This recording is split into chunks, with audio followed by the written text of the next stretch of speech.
할렐루야. 예, 많은 비가 내리고 있습니다. 소리가 들리시죠? 네. 9시가 되면 절정을 이룬다고 하는데 아직 9시가 되지도 않았는데 비가 많이 내려서 지금 제가 중보기도실에서 같이 기도할 때 하나님, 오는 것도 중요하지만 가는 것 더 중요하니까 자리에 누울 때까지 넘어지지 않고 사고 나지 않고 무사히 잘 귀가하실 수 있도록 은혜를 허락해 주세요라고 기도를 했었는데, 이러한 하나님의 역사가 응답이 있기를 간절히 소망합니다. 우리 옆에 분과 이렇게 인사합시다. 빗속을 뚫고 왔으니 그냥 돌아가지 맙시다. 한 번 더요. 큰 빗속을 뚫고 왔으니 그냥 가지 맙시다. 네. 이렇게 어렵게 왔으니까 우리가 공짜로 왔다 공짜로 갈 수 없고요, 가득한 마음으로 주 앞에 우리의 삶으로 돌아가실 수 있는 믿음의 성도들 되시기를 바랍니다. 이 자리에 있는 우리 모두는 하나님의 독생자 예수께서 죽으심과 부활하심을 믿는 자들입니다. 아멘이십니까? 그렇죠. 저와 여러분들은 이 사실을 믿기 때문에 우리는 스스로 말하기를 그리스도인이다 이야기합니다. 즉, 그리스도인은 예수님만이 그리스도 되십니다라고 고백하는 그러한 자들입니다. 그래서 주님은 이런 믿음의 고백 가운데 무엇을 세우신다 말씀하셨습니까? 교회를 세우신다 약속하셨습니다. 예수님은 그리스도라시라 고백하는 그 믿음 위에 세워진 교회는 어떤 음부의 권세가 넘어뜨리려 하려도 결코 넘어지지 않는다고 주님은 분명히 약속하고 계십니다. 예수님만이 그리스도이시며 주인 되심을 믿고 시인하는 그 어떤 교회라면 결코 세상 가운데 무너지거나 패배하는 것이 아니라 이기고 또 이긴다는 사실을 확신하시기를 간절히 바랍니다. 교회 공동체는 물론이며 우리 각 가정교회도 마찬가지입니다. 더 나아가서 우리 각 한 사람 한 사람도 주님께서 세우신 교회이기에 우리 모두는 질 수 없습니다. 왜냐하면 이 말씀이, 그리고 이 복음의 역사가 우리의 삶을 이끌어가며 우리의 삶을 지배하기 때문입니다. 즉, 복음으로 세워진 교회, 복음으로 충만한 참 교회는 결코 실패하지 않고 넘어지지 않으며 모든 일에서 넉넉히 승리한다는 것을 꼭 믿으시기를 바랍니다. 그래서 요한계시록을 살펴보면 부활하시고 온 만물의 권세를, 모든 만물의 권세를 가지신 예수님께서 교회 가운데 계시며 그 교회를 이기고 또한 이기게 하시며 더 나아가 궁극적으로 우리 모두를 어린 양의 혼인잔치에 들어가게 하신다는 것이 요한계시록에서 우리에게 말해주고 있는 중요한 복음적 메시지입니다. 그러니 어떤 방해가 있다 해도, 어떤 관계가 있다 해도, 어떤 유혹이 있다 해도 복음으로 세워진 모든 성도와 교회들은 마침내 이길 것이라는 것을 확신하여서 우리가 두려워하거나 주저하거나 낙심하거나 좌절해서는 결코 안 된다는 것입니다. 교회에게 허락하신 승리는 어떤 미래의 한 시점에서만 궁극적으로 이루어지는 것이 아니라 우리가 살아 숨쉬는 이 순간에도 이루어지고 있으며 지속되고 있다는 것입니다. 우리는 연약하나 주는 강하시며 우리가 가진 것은 부족하나 우리에게 있는 복음은 능력이 있으니 모든 것이니 이 사실은 참이 되어지는 것입니다. 그래서 우리 모두는 그 하나님의 원대한 말씀, 위대한 말씀 앞에서 이와 같은 또한 찬양과 기도를 하게 됩니다. 세상 모든 민족이 구원을 얻기까지 쉬지 않으시는 하나님, 주의 손과 발 되어 주 따르게 하소서라는 이런 찬양도 우리는 서슴없이 부르게 됩니다. 우리가 잘 알고 있는 세상 모든 민족이라는 고영원 선교사님께서 작사 작곡하신 곡이죠. 이 곡을 부를 때마다 우리의 마음속에 어떤 다짐이 생겨납니까? 그렇습니다. 주님께서 저를 사용하셔서 주님께서 예비하신, 주님께서 허락하신 그 영혼들 주 앞에 이끌어갈 수 있는 주의 손과 발 되게 하여 주시옵소서. 이런 다짐들을 우리 모두는 분명 하게 되어질 것입니다. 이와 같은 민족과 열방을 향한 하나님의 뜻, 그 뜻을 품은 우리 모두는 정말 한 걸음에 열방을 향하여 나갈 것 같은 그런 강한 모습을 보게 되어집니다. 그럼에도 불구하고 이와 같은 우리의 모습 가운데서 넘어지는, 주저하게 되어지는 하나의 문제가 있으니 그것은 곧 원수의 구원 문제입니다. 여러분들이 극도록 싫어하는, 정말 얼굴을 보고 싶지 않은, 대면하고 싶지 않은 그런 원수들이 우리의 인생 가운데 있다고 칩시다. 그들의 구원의 문제를 여러분은 어떻게 생각하십니까? 물론 답은 잘 알죠. 그러나 그 구원의 문제를 우리는 혹시 어떻게 받아들이며 어떻게 생각하며 살아왔는지를 한번 좀 봤으면 좋겠습니다. 아마 그들이 솔직하게 지옥 가서 괴로움 당하고 나를 괴롭혔던 것처럼 더 힘들게 살았으면, 영원토록 힘들었으면 좋겠다 하는 것이 우리의 인간적인 마음이지만, 그래도 복음 안에서 새롭게 거듭난 우리의 인생이 결국 그럴 수 없다는 것을 우리 모두 잘 압니다. 그럼에도 불구하고 원수의 구원의 문제는 결코 우리의 마음속에 쉽게 결론 낼 수 없는, 쉽게 행할 수 없는 문제라는 것은 또한 부정할 수 없을 것입니다. 이런 불편한 마음이 요나서에 잘 나와 있습니다. 원수 니느웨에 가서 하나님의 크신 자비하심으로 그들에게 회개를 촉구하여 그들이 돌아오게 하라라는 이러한 메시지, 이러한 하나님의 명령은 요나의 입장에서 무척이나 불편한 것입니다. 왜냐하면 니느웨는 이스라엘을 멸망시킨 아수르의 수도입니다. 다시 말해서 원수의 본거지입니다. 원수들이 모여있는 그 땅을 향하여서 하나님께서 너희에게 회개를 촉구하신다, 회개하라 회개하라, 이 메시지를 전하는 것, 요나 입장에서는 무척이나 불편한 이야기란 겁니다. 물론 하나님께서 그 사랑이 위대하시고 한량없다는 것도 조차 요나는 잘 알고 있습니다.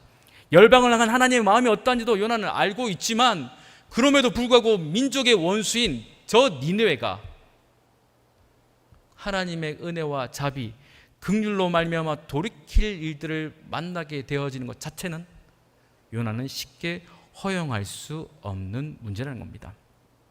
원수가 잔혹하게 망하면, 원수가 비참하게 실패해버리면 참 좋겠다 하는 것이 우리 모든 인간의 본성입니다. 물론 아니라고 하실 수도 있겠지만 질문해 보겠습니다. 여러분, 일본이 이겼으면 좋겠습니까? 미국이 이겼으면 좋겠습니까? 일본이 이겼으면 좋겠습니까? 영국이 이겼으면 좋겠습니까? 그렇죠. 간단합니다. 우리랑 붙지 않아도 일본은 이상하게 다른 팀이랑 붙으면 그 팀을 응원하고 싶습니다. 베트남이든 호주든 어느 나라든 내가 잘 알지 못하는 저 아프리카 어떤 나라라 할지라도 일본이랑 경기하면 일본 져라 하는 것이 우리의 마음이라고요. 아니라고 하실 수 있으시겠습니까? 왠지 일본 경제가 좋지 않다 하면 기분이 좋습니다. 일본이 어려운 상황이라 하면 그 기사를 꼼꼼하게 보게 됩니다. 아이고 쌤통이다 하면서 망할 것들 하면서 그들에 대한 분노와 원수의 어떤 참담한 모습을 우리는 짧은 미소와 함께 즐기고 있습니다.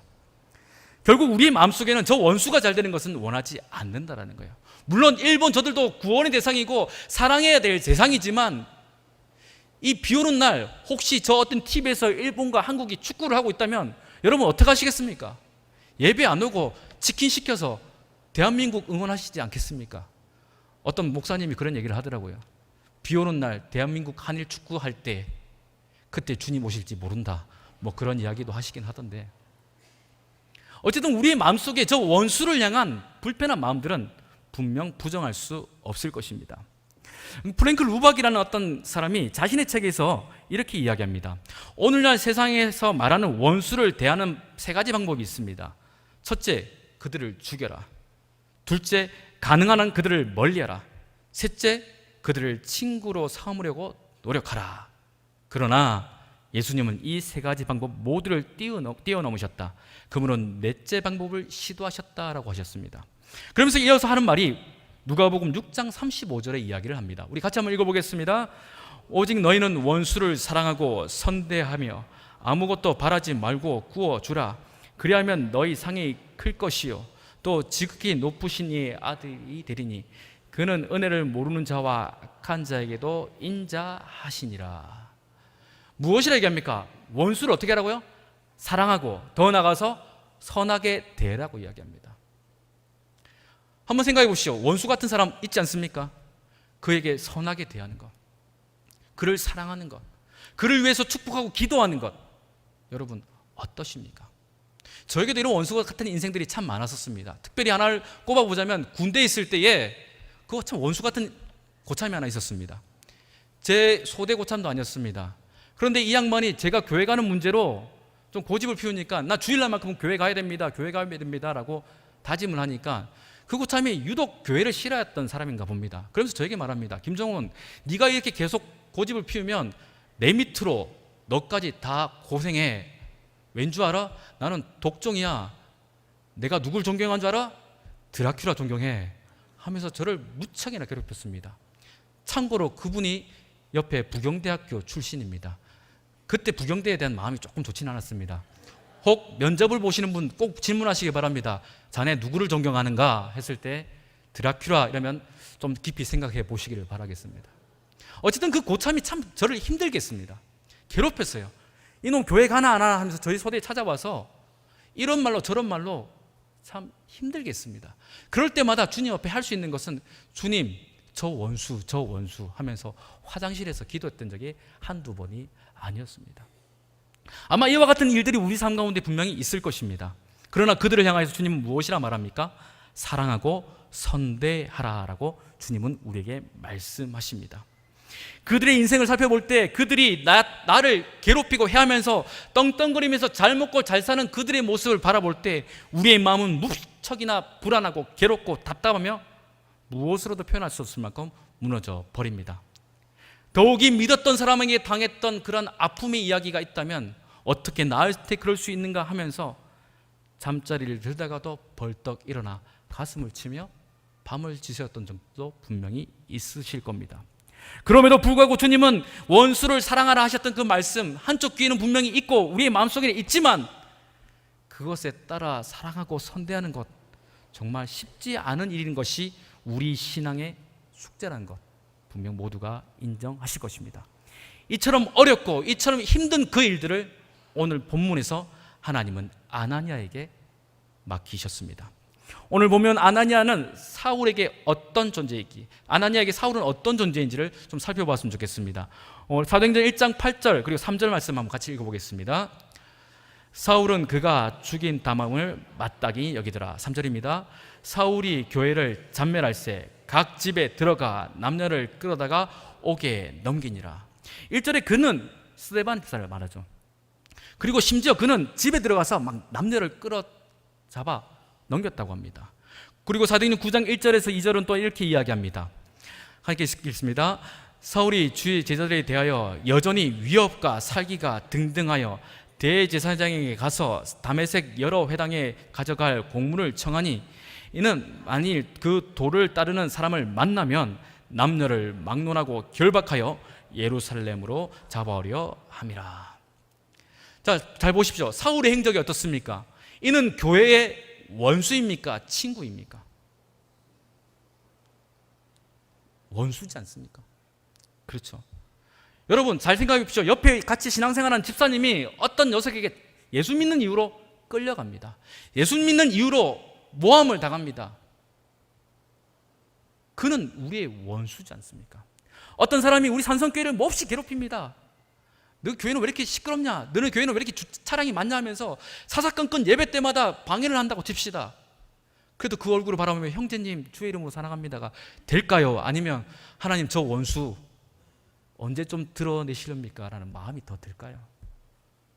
솔직히 사울 이 자는 교회의 원수와 같은 존재였습니다. 그의 핍박은 무척이나 강렬했고 모든 성도들로 하여금 크나큰 두려움에 빠지게 했습니다. 그런데 그런 원수를 향해서 하나님은 11절의 말씀으로 아나니아에게 말씀하십니다. 우리 같이 읽겠습니다. 주께서 이르시되 일어나 집가라 하는 그리고 가서 유다 집에서 다소 사람 사울이라 하는 사람을 찾으라. 그가 기도하는 중이니라. 계속 12절 읽겠습니다. 그가 아나니아라 하는 사람이 들어와서 자기에게 안수하여 다시 보게 하는 것을 보았느니라 하시거늘. 그 명령을 이렇습니다. 원수, 정말 두려움의 대상이었던 그 사울을 찾아서 어떻게 하라고요? 안수 기도하라는 말씀입니다. 마치 일제시대 때 우리를 괴롭히던 그리고 우리를 잡으려 했던 어떤 순사가 어려움 당하고 있으니 그를 찾아가서 그를 위해 축복 기도해 주라와 다르지 않는 상황일 것입니다. 분명 이러한 상황을 볼 때는 아나니아도 불편한 상황이고 받아들일 수 없는 크나큰 짐이었을 것입니다. 그러한 상황 가운데 아나니아는 이렇게 반문합니다. 우리 13절 14절 한 번 더 같이 읽겠습니다.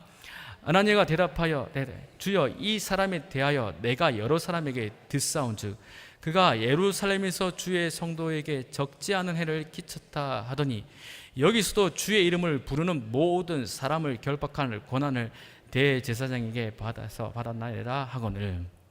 어떻습니까? 그에 대해 이야기를 들어보니 예루살렘에서 주의 성도들, 즉 저와 여러분과 같은 자들을 잡아 많은 해를 끼쳤다고 들었습니다. 그런데 그가 심지어 내가 있는 이 다메섹에 와서 나와 같은 그리고 성도들을 또한 잡으려 합니다. 그런데 어찌 그에게 가서 안수 기도하라 하심입니까? 라는 질문이죠. 이 사울이라는 존재는 분명 이 정황상 봤을 때 교회가 피해야 될 대상 1호일 것입니다. 그리고 교회와 모든 성도들의 원수임은 부정할 수 없는 사실입니다. 만약 그가 교회로 온다면, 그가 어디로 간다면 많은 이들을 그 자리를 피하기에 바빠야 될 것이며 피하는 것을 우선해야 될 정도로 무척이나 위험한 인물이 곧 사울이라는 것입니다. 그런데 이 말씀의 이야기가 우리의 삶 가운데도 요청될 수 있다는 것을 기억하셔야 됩니다. 교회와 우리 신앙의 원수는 물론이고 우리 각 개인사, 우리의 인생 가운데 원수와 같은 자들을 향하여서 주님은 그들을 향하여 찾아가 기도하라라는 말씀을 때로는 하신다는 것입니다. 분명 이와 같은 이야기들을 적어도 한두 번쯤은 경험하셨을 것입니다. 그때 여러분의 마음, 그때 그러한 주님의 생각들 여러분 심령 가운데 찾아올 때 어떠하셨습니까? 쉽게 순종하십니까? 물론 순종을 해야겠죠. 그러나 마음 한켠은 그는 원수인데, 그는 나를 괴롭게 했던 원수인데라는 그 불편한 생각이 주님의 말씀을 선뜻 순종하지 못하게 하였다는 것입니다. 그럼에도 불구하고 아나니아 마음속에 무엇이 있었습니까? 아나니아, 그도 하나님 앞에 죄로 말미암아 원수되었던 인생이었다는 사실이죠. 우리 모두는 하나님 앞에 죄로 말미암아 하나님과 원수되었던 자들이었습니다. 그러나 하나님의 사랑과 복음으로 말미암아 우리 모두는 구원을 받았고 하나님과 하나 되어지는, 하나님과 연합되어지는 아름답고 복된 이야기들을 우리는 가지게 되었다는 것입니다. 그래서 아나니아는 이런 은혜의 사람이었기 때문에, 이런 복음의 은혜를 누리던 자이기 때문에 이 명령을 거부할 수 없었습니다. 그리고 아나니아에 대해서 이렇게 10절은 설명하고 있습니다. 우리 한 번 더 같이 볼게요. 그때에 다메섹에 아나니아라 하는 제자가 있더니, 자, 아나니아에 대해서 무엇이라 설명합니까? 제자라고 이야기를 합니다. 여러분, 제자가 무엇입니까? 사전적 용어로 볼 때는 가르침을 받고 깨닫는 사람, 그렇게 행동하는 사람, 이렇게 설명할 수 있습니다. 이 중에도 많은 우리 성도분들이 제자 훈련에 참여하셨거나 참여하고 계십니다. 주님의 말씀을 받고 그것을 깨달아 순복하여 살아가는 그러한 자들이 제자라는 것입니다. 즉 예수님과 토론하는 자들이 아니라, 예수님과 무엇이 옳은지 따지는 자들이 아니라 예수님의 말씀을 그대로 받아들이고 그 말씀대로 살아가는 자가 제자라는 것입니다. 예수님께서는 그 제자들을 어떻게 하셨습니까? 제자들이 예수님을 선택한 것이 아니라 예수님이 제자를 선택하셔서 나를 따라오라라고 말씀하셨다는 것입니다. 이런 예수님의 선택, 이런 예수님의 부르심은 단순히 어떤 우연이 아니라 분명한 계획과 의도가 있음을 요한복음 15장 16절은 이렇게 우리 가운데 가르쳐주고 있습니다. 제가 읽어보겠습니다. 너희가 나를 택한 것이 아니요 내가 너희를 택하여 세웠나니 이는 너희로 가서 열매를 맺게 하고 또 너희 열매가 항상 있게 하여 내 이름으로 아버지께 무엇을 구하든지 다 받게 하려 함이라, 이렇게 되어 있습니다. 하나님께서, 우리가 하나님을 선택한 것이 아니라 하나님께서 우리를 선택하셨답니다. 그리고 우리로 하여금 가서 하나님께서 원하시는 그 열매를 맺게 하려는 분명한 의도가 있다라고 성경은 분명히 우리 가운데 가르쳐주고 있습니다. 그리고 저와 여러분들은 하나님의 사람으로서 지금 이 시간 제자로 부름을 받은 자들입니다.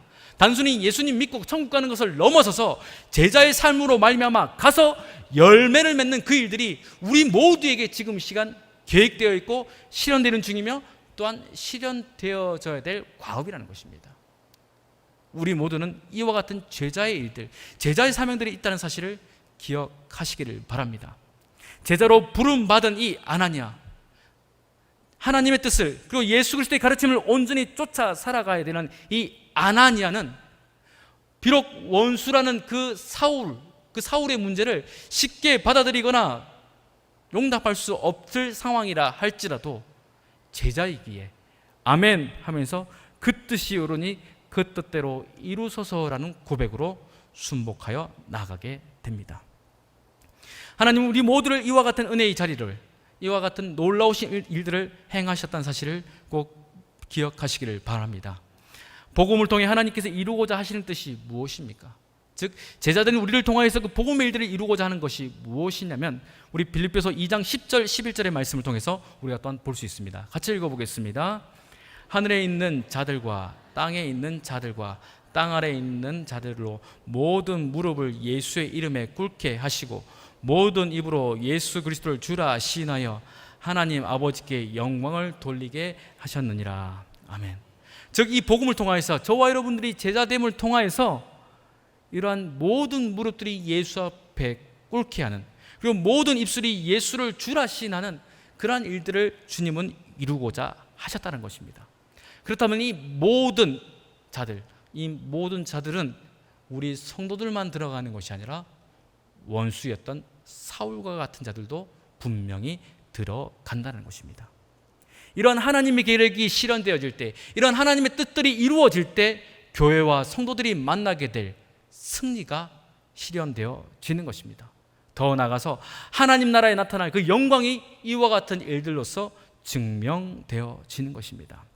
세상에 그 어떤 대적이나 원수라 할지라도 그들의 입에서 예수 그리스도는 주님이십니다라는 고백이 나오기를 하나님은 원하고 계신다는 것입니다. 아무리 그들의 삶 가운데 패역함이 있고 어둠이 있고 하나님께서 기뻐하시지 않는 일들이 있다 하여도 하나님은 그들의 입술 가운데서도 그들이 무릎이 주 앞에 무릎 꿇게 되어지는 그 일들을 주님은 이 시간 우리 모두에게 요청하시며 말씀하고 계신다는 것입니다. 이것이 하나님이 바라는 교회와 성도의 승리요 또한 하나님 나라의 부흥이 되어지는 것입니다. 이 영광의 승리를 위해서 예수님의 제자 아나니아에게 먼저 주님은 다시금 이렇게 말씀하십니다. 우리 읽었던 말씀이지만 11절 12절을 다시 한번 더 읽어보겠습니다. 시작.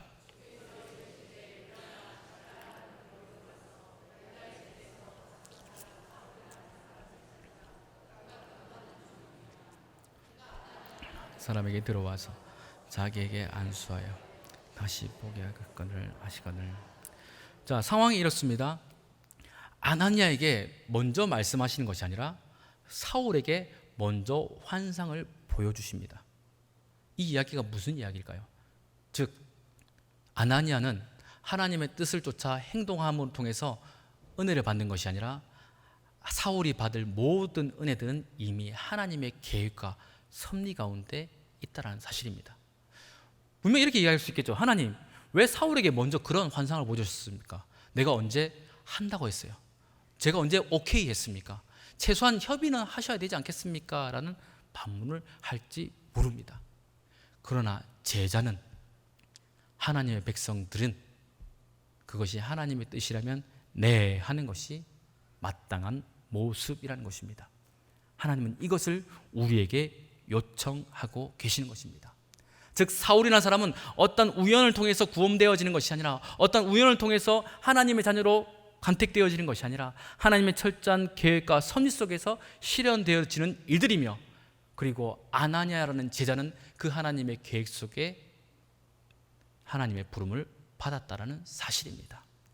즉 아나니아의 입장에서는 저 사울은 결코 부름받을 수 없는 원수임에도 불구하고 하나님 그 원수를 부르시는 그 일들 가운데 아나니아를 세우셨고 그를 통하여서 그의 가려진 모든 어둠들이 떠나가는 그 일들을 하나님은 미리 사전에 계획해 놓으셨다는 것입니다. 우리의 마음속에 찾아오는 불편한 원수들의 모습, 그들 원수들의 모습을 바라보면서 우리의 입술 가운데 그를 향한 기도, 그를 향한 눈물, 이것이 하나님의 요청이라면 이것이 하나님께서 미리 계획하신, 사전에 준비하신 하나님의 섭리라는 사실을 꼭 믿고 받아들이시기를 바랍니다. 하나님은 이 일들을 통하여서 하나님의 구원을 이루어 가실 것입니다. 그리고 하나님은 아나니아에게 더욱더 놀라운 이야기들을 이야기해 주십니다. 우리 15절의 말씀을 같이 보겠습니다. 주께서 이르시되 가라, 이 사람은 내 이름을 이방인과 임금들과 이스라엘 자손에게 전하기 위하여 택한 나의 그릇이니라. 아멘. 그렇습니다. 이 사람은 사울은 하나님께서 사용하시고자 이미 택하신 사람이라는 것입니다. 주님의 부름과 선택 속에서 아나니아가 주님의 제자가 되어졌던 것처럼 이 사울도 하나님의 선택 속에 제자가 될 사람이라는 것을 주님은 말씀하고 계시는 것입니다.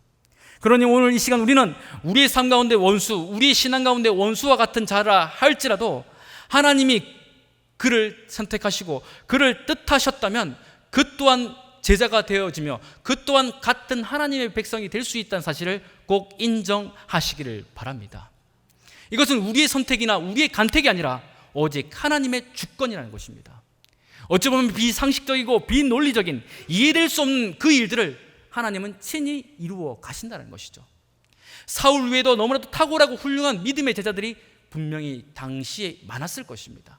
그런데 왜 굳이 하나님은 그 사울을 택하셨겠습니까? 이것이 하나님의 주권이요 하나님의 뜻이라는 것입니다.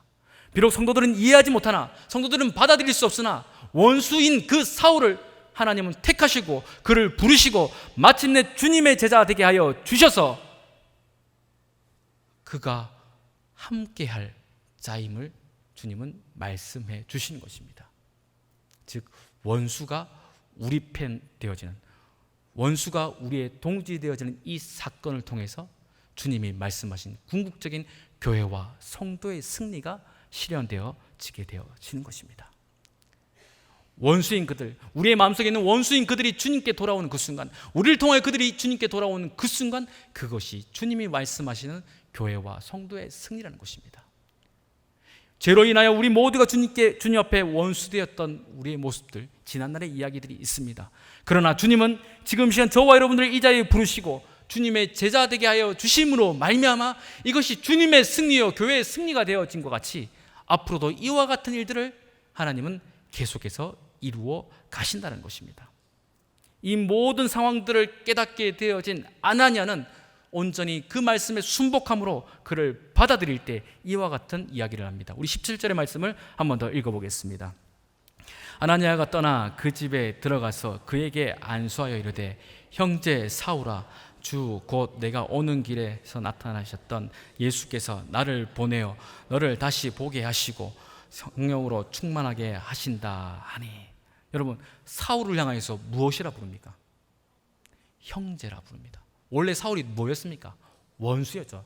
이 왼수 사울아가 아니라 이제는요 형제 사울아, 함께할 사울아, 동지 사울아, 같은 믿음에 지태되어진 사울아라고 아나니아는 그의 얼굴을 바라봄과 함께 이와 같은 호칭을 하게 되어졌다는 것입니다. 대적을, 원수를 형제라 부르는 이 아나니아의 모습은 결코 하나님의 명령이 아니라 하나님의 마음을 잘 헤아렸던, 그리고 온전히 순종할 수 있는 순종의 자세 되어진 제자의 모습에서 가능하다는 것입니다. 우리의 삶 가운데 원수가 있습니까? 그래도 그리스도의 마음으로 그들을 바라볼 때에 그들은 형제가 될 수 있으며 그들은 자매가 될 수 있는 것입니다. 사울은 이전에 적이었고 원수였지만 이제는 주님 안에서 같은 편이 되어졌고 믿음의 복음의 동지가 되어졌습니다. 더 나아가서 총칼을 서로 겨누었던 원수에서 이제는 하나님 나라와 영광을 위해 함께 수고하며 함께 싸워야 될 전우가 되어졌다는 것입니다. 그러니 오늘 이 시간 우리는 이 말씀 앞에서 우리가 해야 될 지혜가 있으니 그것은 무엇이냐면 아군과 적군을 잘 구분해야 되는 것입니다. 여러분, 누가 아군이고 누가 적군이겠습니까? 하나님의 형상을 닮은 모든 자들은 아군이 될 수 있다는 사실을 꼭 믿으시기를 바랍니다. 우리의 원수는 단 하나, 사탄입니다. 우리로 하여금 갈라지게 하고 우리로 하여금 싸우게 하며 우리로 하여금 재짓게 하는, 우리를 미혹하게 하는 그 원수 마귀만이 우리의 유일한 적군이라는 사실을 기억하면서 우리 이 땅에 있는, 그리고 우리의 원수 되어진 자라 할지라도 그들을 향해서 형제야 자매야 하면서 부를 수 있는 영적인 넉넉함과 그리스도의 마음이 우리 가운데 충만하길 주의 이름으로 축원합니다. 에베소서에서는 이렇게 이야기하고 있습니다. 에베소서 2장 말씀을 같이 읽어보겠습니다. 시작. 이전에 전에 멀리 있던 너희가 그리스도 예수 안에서 그리스도의 피로 거졌느니라. 그는 우리의 화평이시니라. 둘로 하나를 만드사 원수된 것과 중간에 막힌 담을 자기의 육체로 허시고 법조문으로 된 계명의 율법을 폐하셨으니 이는 이 둘로 자기 안에서 한 세 사람을 지어 화평하게 하시고 또 십자가로 이 둘을 한 몸으로 하나님과 화목하게 하려 하심이라. 아멘. 여러분, 이 둘이라는 것은 이방인과 유대인을 말합니다. 이 둘은 결코 연합할 수 없었던 자들입니다. 율법으로는 불가능한 자들이지만 예수 그리스도 안에서는 이 불가능한 일들이 가능하다는 것입니다. 원수와 화목을 이루는 것, 원수와 함께 이 자리에서 예배 드리는 것은 불가능하지만 그리스도 안에서는 이 모든 것이 가능하다는 것입니다. 이것이 은혜의 기적이라는 사실을 꼭 기억하시기를 바랍니다. 사도 바울은 지금 이 시간 에베소 교회를 향해서 이와 같은 은혜의 기적이 일어나기를 권면하고 있다는 것입니다. 결코 화목할 수 없었던 그 관계가 화목이 이루어진 그 그리스도의 은혜를 가르치면서 사도 바울의 마음속에 이전의 이야기가 생각이 났을 것입니다. 즉 사울 되어졌던 그때, 앞을 보지 못하며 슬픔과 괴로움 가운데 상심했을 그때에 아나니아가 찾아와서 들려주는 그 한마디, 형제 사울아. 그 형제라는 그 말 한마디는 아마 사울의 마음속에 그 어떤 복음의 메시지보다 강력하게 다가왔을 것입니다.